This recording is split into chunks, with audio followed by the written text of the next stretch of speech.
When laying out artificial grass, it is important that the subbase is perfectly flat and stable. Irregularities must be filled in or leveled before you start rolling out the geotextile.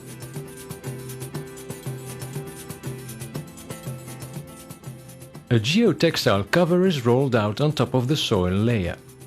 The geotextile makes sure the pressure is distributed evenly across the pitch and protects the back of the artificial grass carpet. Sometimes a shock pad is placed underneath the artificial grass surface. Its purpose is to increase the pitch's shock absorption capability and minimize the infill. Here the shock pad substitutes for the geotextile.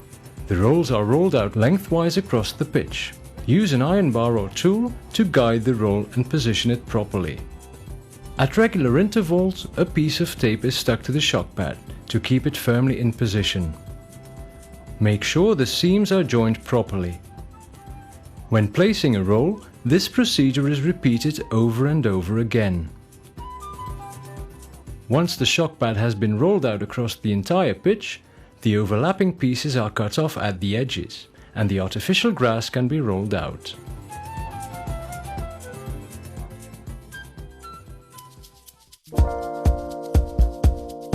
After a geotextile cover or a shock pad has been installed, a lorry delivers the artificial grass, which is unloaded on site.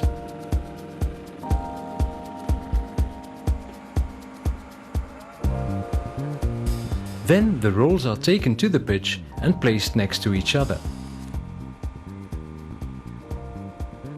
Afterwards, the rolls are rolled out one by one along the width of the field, with slight overlapping. The procedure follows the laying plan designed by Domo Sports and Leisure Grass. The artificial grass is placed in the correct position and the folds pulled out.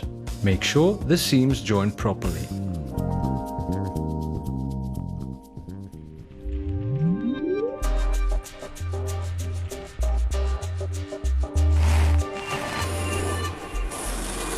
Now that the artificial grass has been placed in the correct position, the overlapping edges are cut off to make the seams fit together perfectly.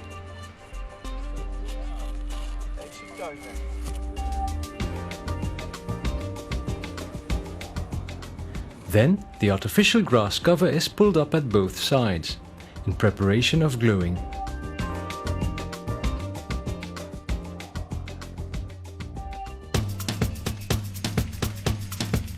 The two-component glue is mixed on site.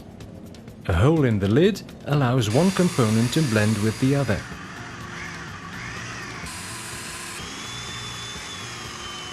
Next, the glue is put onto a tape that is laid down across the width of the field, in between the artificial grass. Once the tape is in the right position, the sides of the artificial grass cover can be pulled back.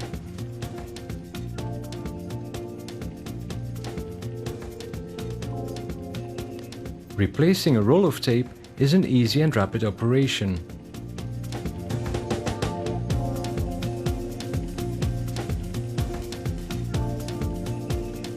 An appropriate tool will be used to ensure perfect gluing edge to edge. Finally, a heavy roller, a small road roller, is used to press the seams down against the glue. It is best to repeat the procedure several times for each individual seam.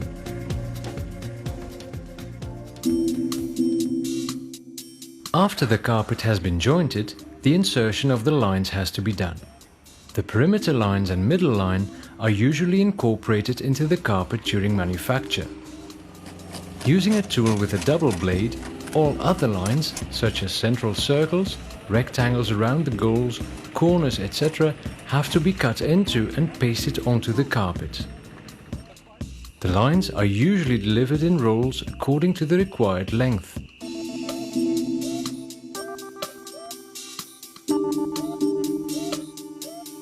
The inlaid line will be jointed to the surface, following the same principle as the one used for the carpet.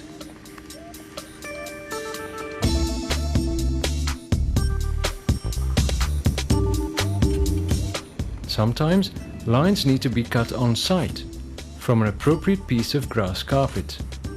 This can, for example, be the case with the inlay of the line from the middle circle.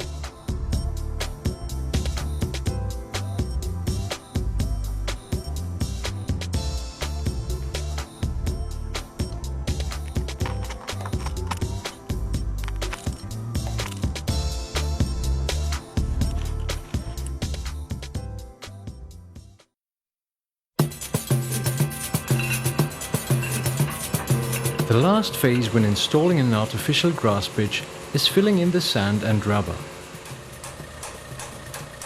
The sand is usually delivered in silos or in big bags.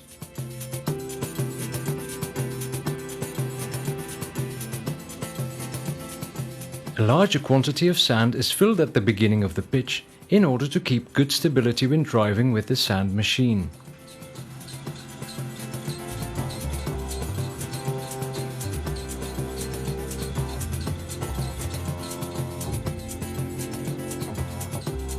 It is important that the sand filling is done in dry weather conditions, with dry sand.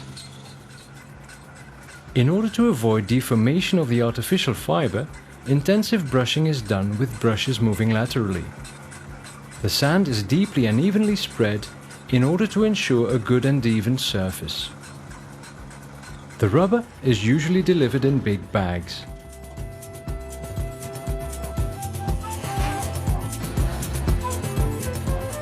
The filling with rubber granules will be done in several layers. While filling in the rubber, the surface needs to be brushed in order for the rubber granules to be evenly spread. Now the pitch is ready. Time to enjoy.